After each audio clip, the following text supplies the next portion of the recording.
नितिन गडकरी क्या इस्तीफा देने वाले हैं? क्या वो राजनीति से संन्यास लेने वाले हैं?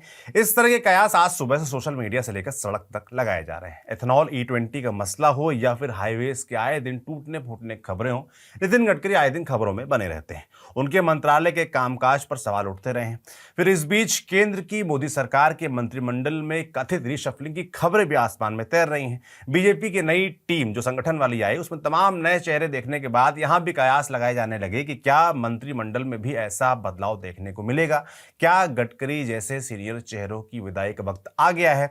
खैर, ताजा हवा मिली गडकरी की विदाई के कयासों को उनके ही एक बयान से, जो कि केंद्रीय मंत्री नितिन गडकरी ने नागपुर के कार्यक्रम में दिया। कहा कि वे अब पहले जितना काम नहीं कर सकते और अब समय आ गया है कि नई पीढ़ी को जिम्मेदारी सौंपी जाए। तुरंत उनके इस बयान के राजनीतिक मायने निकाले जाने लगे, लेकिन अब इस पर नितिन गडकरी के कार्यालय की ओर से स्पष्टीकरण आया है और बताया गया है कि उनका ये बयान लक्ष्मण राव मानकर ट्रस्ट के संबंध में था। तो क्या सफाई आई है और क्या विवाद रहे हैं, सब कुछ आपको इस वीडियो में पूरी कहानी बताएंगे, समझाएंगे। मेरा नाम सौरभ त्रिपाठी है, आप न्यूज पिंच देख रहे हैं। वीडियो में आगे बढ़ने से पहले एक जरूरी बात, भारत को दुनिया की डायबिटीज कैपिटल कहा जाता है। आज लाखों लोग हर दिन अपनी ब्लड शुगर को बेहतर तरीके से मैनेज करने की कोशिश कर रहे हैं, पर अक्सर सही तरीका नहीं जानते। और यहीं आता है एक नाम, कृष्णाज हर्बल एंड आयुर्वेद, जिसने 11 आयुर्वेदिक जड़ी बूटियों से बना डायबिक केयर जूस तैयार किया है, जो ब्लड शुगर मैनेज करने के लिए बनाया गया है। क्लिनिकल इवैल्यूएशन में पाया गया है कि इसके नियमित इस्तेमाल करने पर फास्टिंग ब्लड शुगर में लगभग 20%, पोस्टप्रांडियल ब्लड शुगर में लगभग 40% और HbA1c में लगभग 15.8% की कमी देखी गई। 10 लाख से ज्यादा लोग इस पर भरोसा जता चुके हैं। डायबिटीज के साथ जीना मुश्किल हो सकता है, लेकिन सही जानकारी और रोज की सही आदतें इसे बेहतर मैनेज करने में मदद करती हैं। ज्यादा जानने के लिए डिस्क्रिप्शन में दिए गए लिंक पर क्लिक करें। वापस लौटते हैं मुद्दे पर।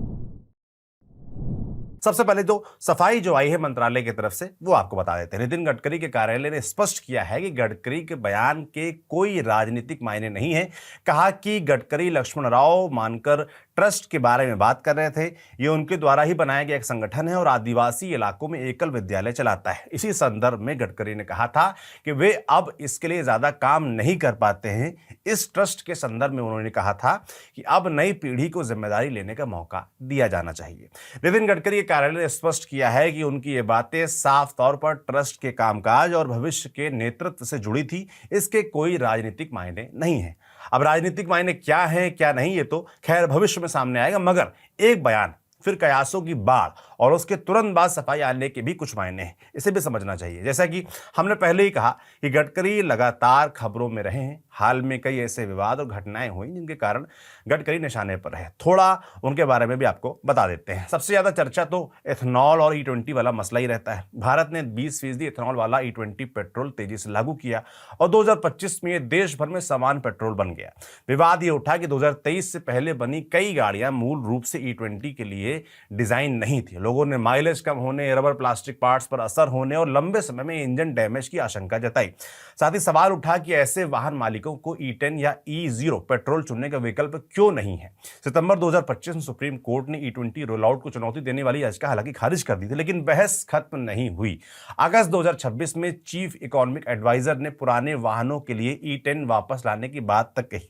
जाहिर है सरकार ने यह सब देखते हुए E25 वाली योजना तो फिलहाल टाल दी ऐसा लगता है, मगर क्या ये रोल बैक होगा, E20 रोल बैक होगा, ये पॉलिसी रोल बैक होगी, ये कहना फिलहाल मुश्किल है। बाकी एथेनॉल पॉलिसी को देश में आगे बढ़ाने के सबसे बड़े एम्बेसडर नितिन गडकरी ही रहे हैं, तो जब भी ये मसला आता है उनकी तस्वीर सामने आ जाती है। तभी तो अगस्त 2025 में गडकरी ने E20 से माइलेज कम होने के दावों को खारिज करते हुए इसके पीछे पेट्रोलियम लॉबी होने की आशंका जताई थी। लेकिन जुलाई 2026 में उन्होंने माना कि एथेनॉल की कैलोरीफिक वैल्यू पेट्रोल से कम होती है, इसलिए E20 से माइलेज में कुछ गिरावट हो सकती है। हालांकि उन्होंने इसे मार्जिनल बताया था और इंजन डैमेज के दावे को नकारा था। इन दोनों बयानों के अंतर को लेकर सोशल मीडिया और विपक्ष ने खूब सवाल भी उठाए थे।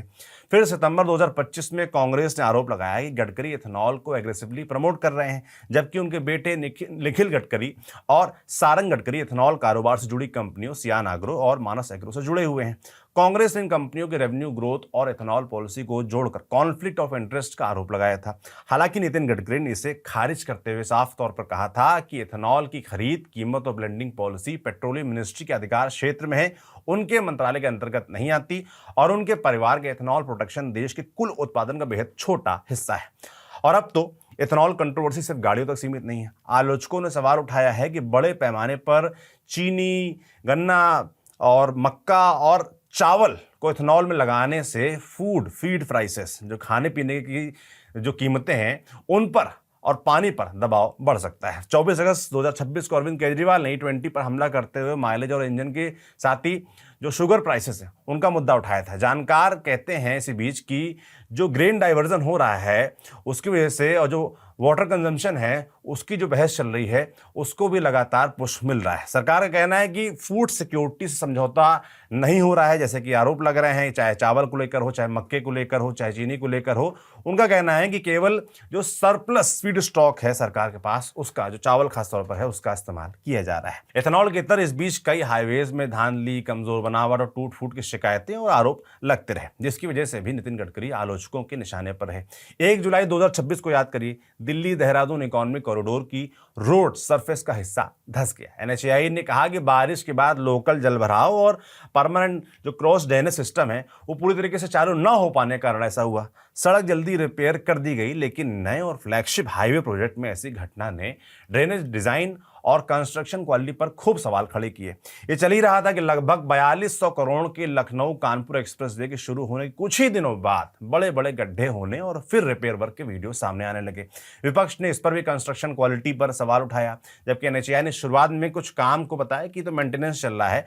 बाद में कई शिकायतें मिलने के बाद NHAI ने भी माना और टोल कलेक्शन बंद किया गया और फिर कॉन्ट्रैक्टर जो कंसल्टेंट था और उसके जो अधिकारी थे उस पर कार्रवाई शुरू हुई। माने सड़क से लेकर उसमें चलने वाली गाड़ियों में पड़ने वाले इथेनॉल युक्त पेट्रोल दोनों से जुड़े विवादों के कारण नितिन गडकरी लगातार खबरों में या कह लें विवादों में रहे। CJP प्रोटेस्ट में भी हमने देखा था कि तमाम नौजवान कटाक्ष में कहते हुए दिखे कि अगला आंदोलन नितिन गडकरी और E20 के खिलाफ हो सकता है।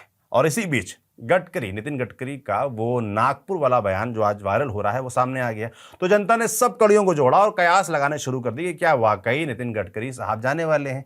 मगर जैसा कि उनके ही मंत्रालय ने साफ कर दिया है, उनके कार्यालय ने साफ कर दिया है कि ऐसा कुछ भी नहीं है, सारा बयान एक ट्रस्ट से जुड़ा हुआ है, तो ये सारे कयास फिलहाल तो फेल साबित होते हैं। हम तो यहाँ यही कहेंगे कि नितिन गडकरी जब तक सरकार चाहे, प्रधानमंत्री चाहे, कैबिनेट चाहे, जब तक वो स्वस्थ रहें तब तक वो पद संभालते रहें।